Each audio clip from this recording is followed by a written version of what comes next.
Oil. We know it tastes yummy, but what happens when we can't get it anymore? Apparently nothing good. Fellas with microphones? An oil crisis is ramping up across the globe. Oil prices are absolutely soaring. Worse than the fucking 1970s. Gas is up almost a full $1 a gallon. Oil shock. Oil shock. Oil. It's all about oil and energy. They can cut off the flow of oil and gas. That could send oil to $200 a barrel or crash the entire system. Let's get into this. Terrifying as always, boys, thank you. Yet there's one thing I'm confused about. I thought we were all trying to get off oil as quick as possible. I mean, oat my milk and call me lib, but I feel like all I've been hearing my whole life is clean energy this, solar panel that, the hummus. I mean, why is oil still such a big deal?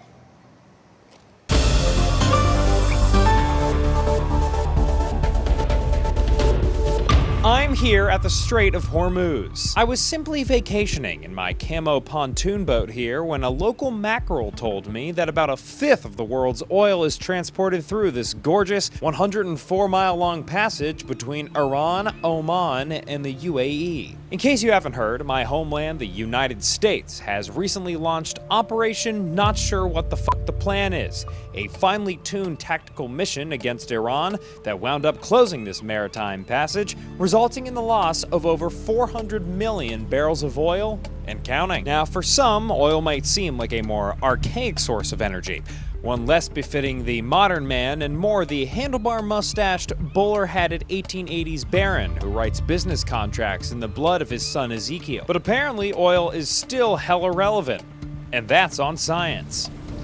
Now, when people talk about oil, they're generally talking about crude oil, and it's called crude for two reasons.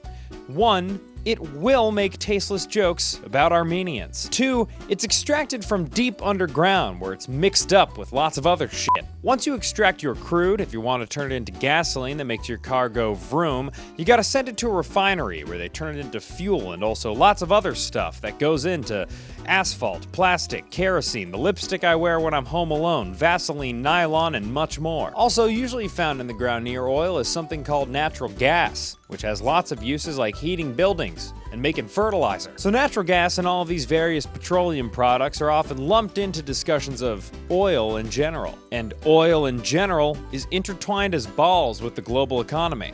For the past few decades, though, it's certainly felt like a lot of the Western world has been making a big push towards investing in alternative energy sources like solar and wind. This is because oil famously releases pollutants that hurt Mother Earth, and emissions of these pollutants continue to rise each year. Yet today, even after all of those green energy conferences that I flew my Hummer-branded PJ to, more than half of the world's energy still comes from oil and natural gas. Which means that if there were perhaps a shakeup in the flow and supply of oil because of a conflict in a crucial shipping passage that also happens to be ideal for extreme camo pontooning, I imagine it'd be a pretty big deal.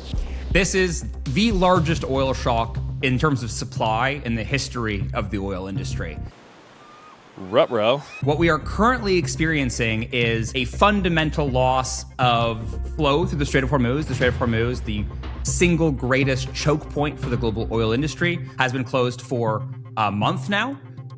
That is just something I never thought I would see in a million years. Rory Johnson is an oil market researcher I spoke with back in late March, who writes a Substack called Commodity Context. Rory explained to my ass that following US-Israeli airstrikes, the Iranian government's decision to effectively close the Strait of Hormuz created an oil backstop unlike any that humanity's ever experienced. Those ships can take upwards of a month and a half to get to where they're going, and they're not going to feel the loss of that supply until that final ship reaches, wherever it's going, that port, and then there's nothing behind it. Whenever that flow stops, everything just starts to go haywire because the system is never meant to stop. It's always meant to kind of be flowing perpetually. Folks, if nothing else, I'm a news hound at heart. Ruff, ruff. Bark, bark. Bow, wow. Every morning I love just putting my snout straight into the news wire and getting down and dirty. And for my fellow news hounds out there, I have recently encountered something that makes it much easier to responsibly consume news every day. Ground News. Ground News is a website and app that gathers over 50,000 sources from around the world into one place, which means you can compare how different outlets are covering the exact same story, all lined right up for your inspection. But Ground News also tells you what these outlets are all about, their political leanings, how factually reliable they tend to be, and crucially, who owns them, which, in today's media environment, is not information most outlets are exactly racing to disclose. And once you click on a story, well, that's when the caterpillar of Ground News blossoms into a stone-cold butterfly. Here, let's check this one out about Anthropic suing the Pentagon a couple months ago. So this was a big story. Basically, Anthropic and the Pentagon got into a catfight about whether or not AI should be used in autonomous weapons. But Ground News lets you see all the different ways this one story was covered all in one place. Over 300 sources covered this story, and they all did it a little differently. For example, PBS's is a little more technical, whereas the New York Post's is a little more dramatic. You can even filter by geographic location to get the global perspective, and yes, see which private equity company or billionaire owns them. And listen, if you don't believe me, how about I refer you to the executive director of a little place called the Nobel Peace Center, who called Ground News an excellent way to stay informed, avoid echo chambers, and expand your worldview. That's on Nobel. Ground News is fully independent and funded by subscribers that don't rely on corporate influence to decide what you see. And speaking of subscribers, I can get you 40% off the same unlimited access Vantage plan I use by scanning the QR code on screen right now, or by clicking the link in the description, which is groundnews.com/goodwork. Thanks to Ground News for sponsoring this video. News hounds, keep hounding. Now, whether or not the Strait will reopen following the cute will they, won't they ceasefires that are perpetually being negotiated and unnegotiated remains to be seen. But in any case, the Strait is so important that any pause in oil flow does have the capacity to throw a massive wrench into the world's oil markets. Something we've only just begun to feel the ramifications of. The ramclifications of. The ramifications of. Can you guys just write something fucking normal for once? Jesus fuck. There's no way the world can fill in that level of supply loss this quickly. So what we will have to do is essentially destroy demand on the other side to balance the equation, because this has to be kind of a ledger at the end of the day. It has to balance. And the way we destroy demand is through exorbitantly high prices. The extent to which is going to hurt the global economy, the extent to which is going to hurt poor nations that do not have the means to subsidize fuels the way that Western nations do. That is something that, I'm hearing people talk about more and more. Benoit Morin is an energy reporter for the Wall Street Journal who I fully vetted for the purposes of this investigation. Benoit Morin, energy reporter at the Wall Street Journal. Is that French, Benoit? That is. Lovely. The Pump brothers here explained to me that the most immediate effects of this energy crisis are being felt by those most dependent on the Strait specifically for their oil supply. You're seeing, nations like, Laos and Japan, South Korea, all those nations are implementing restrictions either on fuel exports or on, consumption of those products, asking people to conserve. School days are being cut. This is mostly happening in Asia right now because Asia is extremely reliant on crude oil from the Middle East. Much of the world, particularly the global south and poorer nations, will see this through the lens of, acute physical scarcity, which will mean no cooking fuel, no heating fuel. This will be a life or death situation for many people around the planet. There's been a lot of chatter in the group chat that, unlike most places in Asia, America won't be as impacted by the Strait closure because over the last 2 decades, we've quietly become an oil-producing powerhouse. With the growth of horizontal drilling and oil sourcing known as fracking, alongside tax incentives and more extraction around Texas, the US of A has become the US of A and oil. In fact, we produce more car tar per year than any other country in the world. But while we certainly brew a ton of the Texas tea, that doesn't mean that the US is completely insulated from oil shocks. Our refineries are older cougars, and they're not designed to efficiently process the oil we're getting out of Texas today, which means that counterintuitively, we actually export most of the oil we drill, and we import most of the oil Americans wind up using here at home.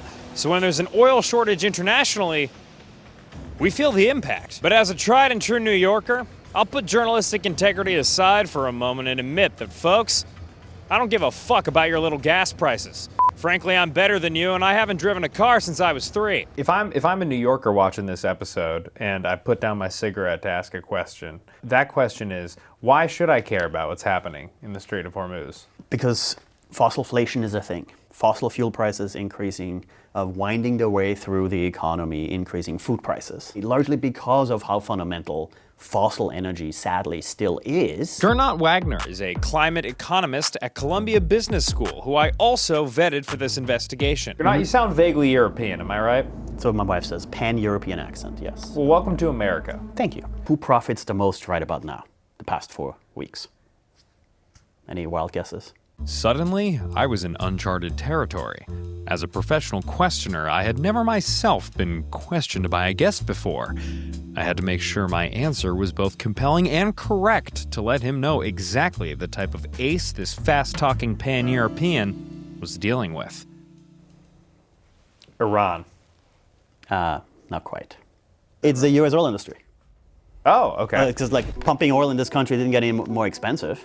But what we have now is much higher oil prices, right? The cost is the same prices, right? So they are printing money as we speak. The rest of us, consumers, even if we don't burn oil directly in our internal combustion engines in cars, indirectly, right? Hashtag fossilflation is a thing. And what comes next after fossil fuels, after energy? It's food. Takes a bit, takes a few weeks for food prices to go up. So when fertilizer prices go up, food prices go up as well. With Gernot's pan-European words ringing in my ear, I could no longer ignore my original question. With all this mounting evidence that a global energy system built around shipping congealed dinosaur matter through the world's most hostile lazy river is a risky approach, why aren't we changing it faster? Shouldn't we, I don't know, not be using so much oil? So what it's going to do to the energy transition, I think it's going to probably, in some ways, accelerate things. But then you're going to be looking at, more expensive energy overall. So it's always this question of what you optimize for or what you value most. Is it security of supply? Is it affordability? Or is it that it's clean and sustainable, right? And I think right now the big focus of the world is on, am I going to be able to power schools tomorrow and heat my house this winter? So we're looking at security of supply. A lot of the climate movement has for the last kind of decade rested on a moral framework, of a humanitarian framework of this is what we do to make the planet better and to avoid the worst costs on the poorest among us. But that's, particularly in a cost of living crisis type politics, is not that effective a framing. What's a much more effective framing, and the way I see basically all future comes from the just stop oil people, they're just gonna have a big painting of the Strait of Hormuz. Energy security is gonna be a much better and much more compelling framing for reducing oil demand and consumption long term than I think the moral framing was. For the past few days, I've woken up the same way. I get up out of my bed, I check my phone, I look at oil prices, and I soil myself. For all of the panic that's been had about oil prices over the last few days, is basically anybody who's invested in the green economy, alternative energy sources, are they looking at this scenario and going gangbusters? I mean, there are better ways of providing that motivation, but this is one of them. It's a big one. But I hate to say this, but we have one of these fossil energy crises every 4 years these days, but sort of every decade. And there's always and this time is different. Okay, well, energy prices spiked in the late aughts. This time is different, and electric vehicles are a thing. Guess what happened? The following decade, right, prices came down again, and we used that extra purchasing power to buy Suburbans, and we're filling them up to the rim with cheap gas yet again. So I'm not so confident that this is the one thing that will finally do it, right, and we'll never look back. What is different this time? We have those cheap electric vehicles, the solar panels, the induction stoves, the heat pumps available. They're only gonna get cheaper and better. What will hopefully happen is that there is this realization that, you can insulate yourself better against those geopolitical vagaries. Indeed, the conflict in Iran and subsequent shock in oil prices seems to have pushed many across the globe to invest in alternative energy sources to a greater degree. But that certainly doesn't mean it will change oil's dominance in our daily lives anytime soon. Obviously, there's been effort to divest and to reduce dependence on oil. And to be clear, there has been a lot of progress along this route, that the oil intensity of the global economy, and particularly the US economy, is remarkably lower than it was 50 years ago during the oil shocks of the 70s, which is actually part of the thing that makes the global economy less vulnerable to the loss of oil today relative to 50 years ago. There are other alternatives. But overall, oil demand last year, this year, next year, will continue to grow in absolute terms because everyone just keeps using more of it. Like Rory said, progress has been made, and proportionally, our economy is much less reliant on oil than it used to be. But even after a long period of climate conferences and green politicking and ads where companies make environmental pledges over stock footage that looks like this, the war in Iran has made it clear just how reliant we all are on old school oil. Not just Americans, but also people that live in other countries. They're kind of like Americans, except they live in other countries. A bigger clean energy transition certainly would be expensive, but we're seeing right now the cost of sticking with a global energy machine that can be skull-fucked by a single post on Truth Social. A machine that, if I may say, does not appear to be particularly well-oiled. For good work, and from the Strait, I'm Dan Toomey. Thank you so much.